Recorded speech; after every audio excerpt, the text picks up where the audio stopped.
Hello दोस्तों, मेरी कहानी वाले चैनल पे आप सभी का स्वागत है।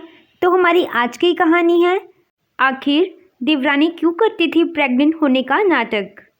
आशा के बड़े बेटे राहुल की शादी 3 साल पहले मीना से हो गई थी। आशा ने सोचा छोटे बेटे दीपक की शादी करके कर्तव्य मुक्त हो जाए। कुछ दिनों के बाद दीपक और रेनू का रिश्ता पक्का हो गया और कुछ दिनों के बाद उनकी शादी भी हो गई।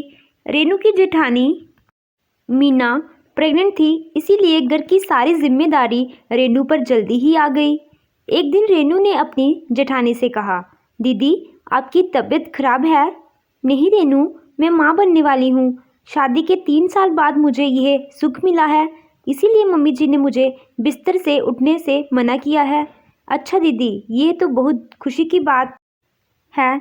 इतने में उनकी सास वहाँ आती है और रेनू से कहती है, रेनू बेटी, अब तुम्हें ही अपनी जेठानी मीना का ख्याल रखना है। ऐसी व्यवस्था में जब तुम उसका ख्याल रखोगी तो समय आने पर वह भी तुम्हारी देखभाल करेगी। मम्मी जी आप चिंता ना करें, मैं दीदी का बहुत अच्छे से ख्याल रखूंगी। रेनू घर का सारा काम खत्म करके अभी लेटी ही थी कि तभी आशा ने आवाज़ दी और कहा, रेनू बेटा, मीना को दवाई और दूध दे आना। इतने में दीपक रेनू से कहता है, क्या हुआ रेनू, क्यों मुंह बना रही हो। कुछ नहीं जी, मैं पूरे दिन घर का काम करके थक जाती हूँ और ऊपर से मम्मी जी मुझे पूरे दिन दीदी की सेवा में लगाए रखती हैं। आखिर मैं भी एक इंसान हूँ। कोई बात नहीं रेनू, कुछ महीनों की ही तो बात है, फिर भाभी भी तुम्हारा काम में हाथ बटाएंगी। रेनू परेशान होकर बोली, दीपक अभी 6 महीने हैं और उसके बाद डिलीवरी रेस्ट भी होगा। रेनू, जब तुम माँ बनोगी तो तुम्हें भी तो इसी दौर से गुजरना पड़ेगा। इसके बाद रेनू अपनी जेठानी के पास दूध लेकर गई और उससे पूछा, दीदी और कोई काम तो नहीं है। नहीं रेनू, बस वह दवाई दे दो और दूध का गिलास यहाँ से ले जाना। ये कहकर रेनू मन ही मन बड़बड़ाने लगी, जैसे मैं इनकी देवरानी ना होकर नौकरानी बनकर रह गई हूँ। फिर एक दिन रेनू की माँ सरोज का फ़ोन आया। कैसी है रेनू, बहुत दिन हो गए तुम घर नहीं आई। कैसे हूँ मम्मी, पूरे दिन इतना सारा काम करना पड़ता है। क्यों, तेरी जेठानी काम नहीं करती क्या। मम्मी वह गर्भवती है, बेड रेस्ट पर है।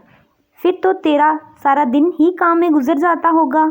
चलो जब समय मिले तो आ जाना मिलने बेटी। कुछ समय बाद मीना ने एक बेटे को जन्म दिया। अब रेनू के लिए एक बच्चे का काम और बढ़ गया और मीना भी अपने बच्चे के साथ व्यस्त रहने लगी। रेनू के हिस्से में हमेशा काम ज़्यादा ही आता था। ऐसे ही चलते चलते 1 साल बीत गया। एक दिन रेनू का पति दीपक रेनू से कहता है, रेनू अब हमें भी डॉक्टर को दिखाना चाहिए। 1 साल बीत गया है लेकिन अभी तक हमें कोई खुशखबरी नहीं मिली। हाँ दीपक, आप ठीक कह रहे हो। इसके बाद दीपक ने ऑफिस जाते समय रेनू को हॉस्पिटल छोड़ दिया। रेनू ने अपने सारे टेस्ट करवाए, जिससे रेनू को पता चला कि वह कभी मां नहीं बन सकती। ये सुनकर रेनू बहुत दुखी हुई और रास्ते में सोचने लगी कि अगर ये बात मैंने घर वालों को बताई तो सभी मीना दीदी और उसके बच्चे को ही प्यार करेंगे। फिर मेरा क्या होगा, मैं उस घर में सिर्फ एक काम वाली बनकर रह जाऊंगी। नहीं, ऐसा नहीं हो सकता। मैं ये बात घर में किसी को नहीं बताऊंगी। अब रेनू कुछ उदास सी रहने लगी। चिंता में रहना, ना अच्छे से खाना खा पाती और ना ही चैन से सो पाती, जिसके कारण उसकी तबीयत खराब हो गई। कमज़ोरी में उसे चक्कर आने लगे और उल्टी हो गई। ये देखकर घर वालों को लगा कि रेनू प्रेग्नेंट है। रेनू मन में ही सोचती है, अब मैं घर वालों को कैसे बताऊं कि मैं कभी मां नहीं बन सकती। पर मैंने तो किसी से नहीं कहा। अगर ये खुद ही ऐसा सोच रही हैं तो मैं भी नहीं बताऊंगी और इसी बहाने मुझे भी थोड़ा आराम मिल जाएगा। मैं भी तो देखूं कि सब मुझे मीना दीदी जितना प्यार करते हैं या नहीं। अगले दिन रेनू रसोई में चाय बनाने गई।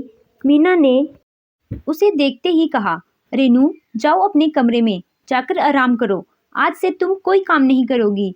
रेनू मन ही मन खुश होते हुए बोली, ठीक है दीदी, जाती हूँ। रेनू जब कमरे में आई तो देखा कि दीपक ने अपने कपड़े खुद ही प्रेस कर लिए हैं और अपना सारा काम खुद ही कर लिया है। ये देखकर वह बहुत खुश हुई। अब मीना उसका नाश्ता खाना सब कमरे में ही पहुंचा देती और रात में मिश्री वाला दूध देना कभी नहीं भूलती। मीना मुस्कुराकर घर के सारे काम करती और बचे हुए समय में रेनू के पास आकर बैठ जाती। इसी तरह 2 महीने बीत गए। अब रेनू परेशान होने लगी कि जब घर वालों को मेरी झूठी प्रेगनेंसी का पता चलेगा तो क्या होगा। सबको मुझसे कितनी उम्मीद है, सब मेरा इतना ख्याल रखते हैं, मुझे कोई काम भी नहीं करने देते। मुझे इनकी भावनाओं के साथ नहीं खेलना चाहिए। पर रेनू चाहते हुए भी घर वालों को कुछ नहीं बता सकी। एक दिन आशा ने रेनू को अपने पास बुलाया और कहा, बहू, मैंने तुम दोनों बहुओं के लिए मंदिर में मन्नत मांगी थी जो पूरी हो गई है, तो तुम दोनों मेरे साथ कुलदेवी के मंदिर चलना। तुम्हारे हाथों से कुछ दान करवा दूंगी और कुलदेवी के दर्शन भी करवा लाऊंगी। सास की बात सुनकर रेनू बहुत शर्मिंदा हुई और मन में ही सोचने लगी कि मैंने घर वालों का प्यार पाने के लिए और काम से बचने के लिए घर वालों के साथ इतना बड़ा झूठ बोल दिया। माँ जी मेरे लिए इतना कुछ कर रही हैं, अब मैं अपनी ये सच्चाई कैसे बताऊं? शाम को सभी मंदिर जाते हैं। मंदिर जाकर आशा ने अपनी दोनों बहुओं को हाथों से कंबल बंटवाए। लेकिन रेनू जब कुलदेवी के मंदिर में दर्शन करने गई तो उसकी आंखों में आंसू आ गए और वह बाहर आकर अपनी सास के पैरों में गिरकर रोने लगी। आशा ने पूछा, क्या हुआ बेटा, क्यों रो रही है? माँ जी मुझे माफ़ कर दीजिए, मैंने आप सबसे बहुत बड़ा झूठ बोला है। झूठ? कैसा झूठ बहू? माँ जी मैं कभी माँ नहीं बन सकती। मुझे लगा कि अगर मैं आपको यह बात बताऊंगी तो आप सिर्फ मीना दीदी से ही प्यार करेंगे, मुझसे नहीं। इसीलिए मैंने आपसे इतना बड़ा झूठ बोल दिया। नाराज़ तो मैं तुमसे हूँ बहू, पर तुम्हें ऐसा क्यों लगा कि हम तुमसे प्यार नहीं करते?